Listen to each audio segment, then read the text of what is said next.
নিজের শরীরের যত্নটা একটু নেবেন। এটা বলা ছাড়া আর কিছু বলার নেই আমার। একটা কথা কি জানো তো গুড্ডি, আমার কিছু হবে না এটা আমি বুঝে গেছি।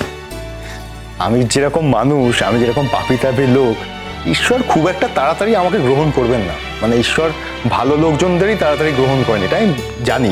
অবাস্তব কথা নিয়ে আমি কোনো কথা বলতে চাই না। আশা করবো আমি যে কথাটা বললাম আপনি সেটা রাখবেন। হলো তো তুমি দেখতে আসছো না?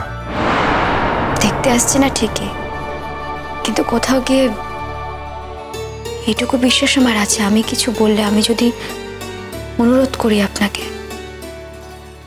আপনি হয়তো সেটা রাখবেন।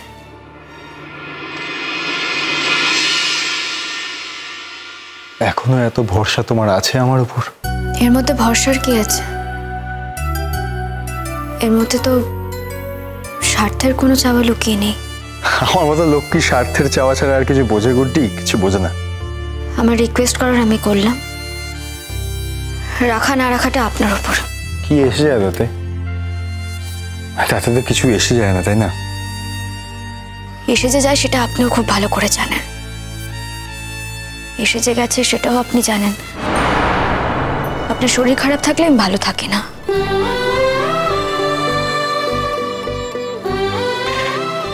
তুমি তো আমাকে তুমি করে বলতে। আর তুমি বলা উচিত নয়। আমি চাই আমাদের মধ্যে সুস্থ সম্পর্ক থাকুক। হ্যাঁ, আমিও তাই চাই। আমিও সেটাই চাই যে আমাদের মধ্যে একটা সুস্থ সম্পর্ক থাকুক। তুমি বিশ্বাস করো, আমি খুবই চেষ্টা করছি। আমি মানে এরকম চেষ্টা করতে তুমি আমাকে আগে নিশ্চয়ই কখনো দেখোনি। এত বড় একটা ঘটনা ঘটালেন কেন? হ্যাঁ, তাও তো কিছু হলো না। দেখো একরকম ট্যাং ট্যাং করে বাড়ি চলে এলাম। কিছু হওয়াটা কি এতই সোজা? না, তা নয়, হলে খুশি হতাম। হওয়ার পর কি আপনি খুশি হওয়ার সেই সুযোগটা আর পেতেন? তা অবশ্য ঠিক, সত্যি তো। হওয়ার পরে কি আমি আর সত্যি এই সুযোগটা পেতাম খুশি হওয়ার? পেতাম না তো। কিন্তু বিশ্বাস করে আমি না শিওর ছিলাম যে আমাকে আর এই পৃথিবীর আলো দেখতে হবে না। এত পাপ আমি করিনি। কি বললে? না, বলছিলাম আমি এতটাও পাপ করিনি। কিছু হলেও হয়তো পুণ্য করেছে, আর সেই পুণ্যের জন্যই হয়তো ঈশ্বর আমাকে এত বড় অভিশাপটা কখনোই দিতেন না। আমার জীবনের দাম এখনো আছে তোমার কাছে? যে কোনো মানুষেরই জীবনের দাম আর একজন মানুষের দেওয়ারই কথা। অন্য কোনো মানুষের কথা বাদ দাও করতে, আমার কথা বলো। আপনার জীবনের দাম যে আমি দিই সেটা আপনিও খুব ভালো করে জানেন। বারবার একই কথা কেন জিজ্ঞেস করেন? বারবার একই কথা জিজ্ঞেস করলেই তার উত্তরটা বদলে যাবে না। গুড। আরে এই তো, আরে জুদাইত, এই দেখেছো নতুন বউকে খুঁজে না পেয়ে হয়তো ঘাবড়ে গেছে।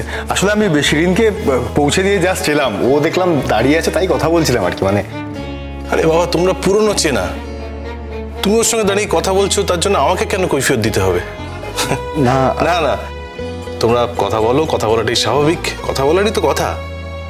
আমি আসলে অনেকক্ষণ হয়ে গেল, গুড্ডি একা এসেছিল, এখন কোথায় আছে সেই কারণে আমি হাত মুখ ধুতে এসেছিলাম, আমার হয়ে গেছে। চলো। না, কিছু একটা কথা বলছিলে তো, শেষ করে না কথাটা। আমি ঘরে আছি, ঠিক আছে? আলাদা করে কথা বলার কিছু নেই, যা বলছিলাম সামনেই বলা যায়। হ্যাঁ এক্স্যাক্টলি, মানে আলাদা করে কথা বলার কিন্তু কিছু নেই, মানে এমনি কথা বলছিলাম আর কি। এমনি কথাও বলছিলাম না, আমি বলছিলাম উনি যেন নিজের শরীরের যত্ন নেন। ওনার জীবনের দামটা আমি দিই, তাই এমন কিছু যেন না করেন যা ওনার জীবনের উপর দিয়ে বয়ে যাবে। তবে সেটা হলে শুধু যে গুড্ডি খারাপ লাগবে তা নয়, আমারও খারাপ লাগবে।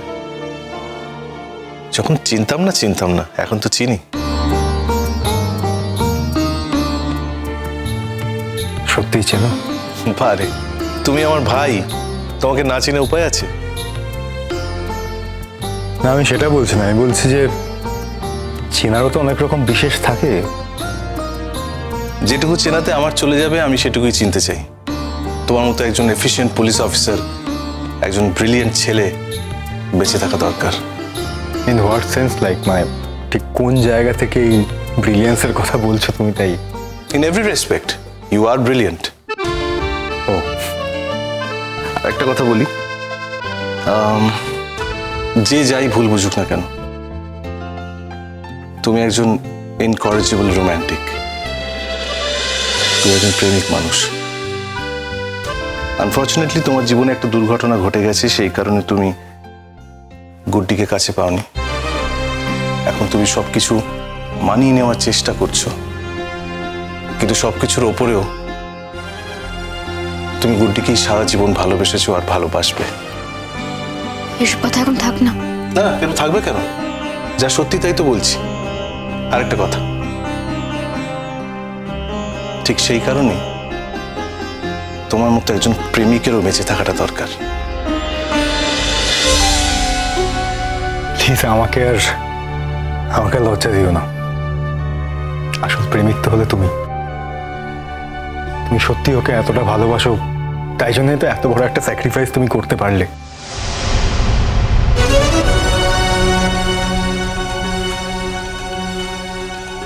স্যাক্রিফাইস? বারে এত কিছু কেলেঙ্কারি জানার পরেও যে তুমি বিয়েটা করতে রাজি হয়েছো গুড্ডিকে, মানে আমি বলতে চাইছি যে কেলেঙ্কারি সমস্ত আমারই।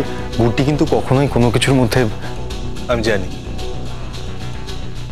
জানি গুড্ডি কতটা কিভাবে তোমার সঙ্গে ইনভলভড, সেটা আমার কাছে ভীষণ ক্লিয়ার।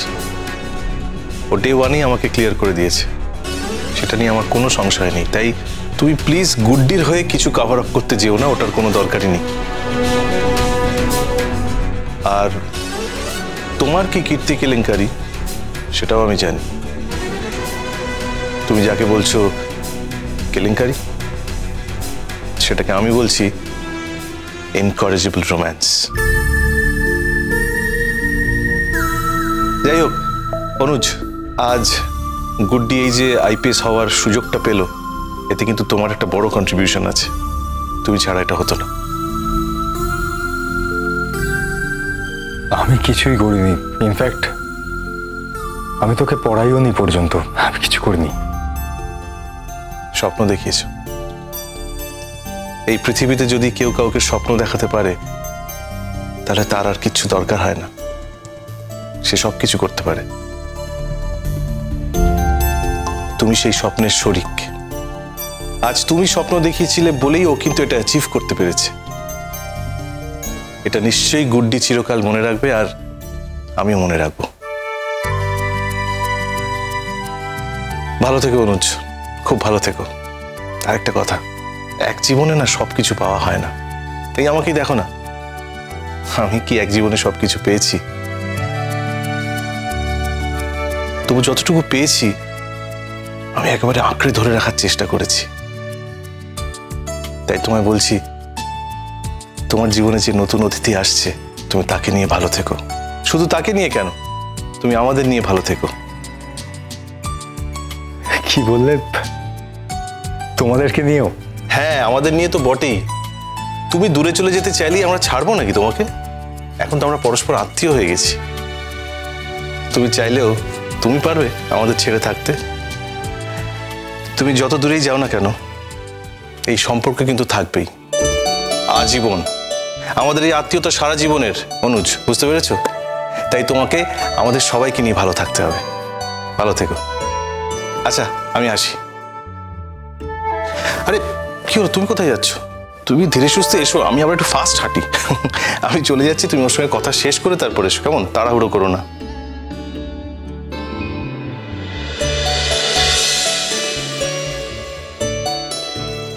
গুড্ডি,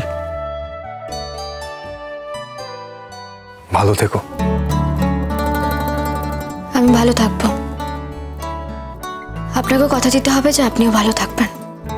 চেষ্টা করছি, বিশ্বাস করো, প্রাণপণ চেষ্টা করছি, চেষ্টা করব আমি।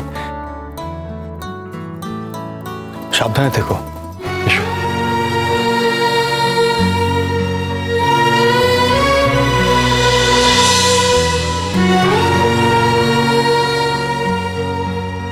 আমি এতটাও পাপ করিনি কিছু হলেও হয়তো পুণ্য করেছি, আর সেই পুণ্যের জন্যই হয়তো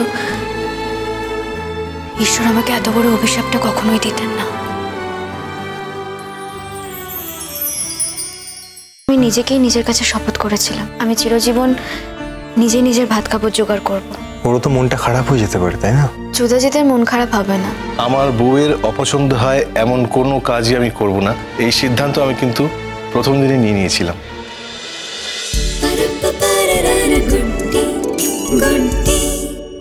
স্টার জলসার প্রিয় শো দেখার জন্য সাবস্ক্রাইব করুন আমাদের ইউটিউব চ্যানেলে এবং আপডেটেড থাকার জন্য প্রেস করুন বেল আইকন।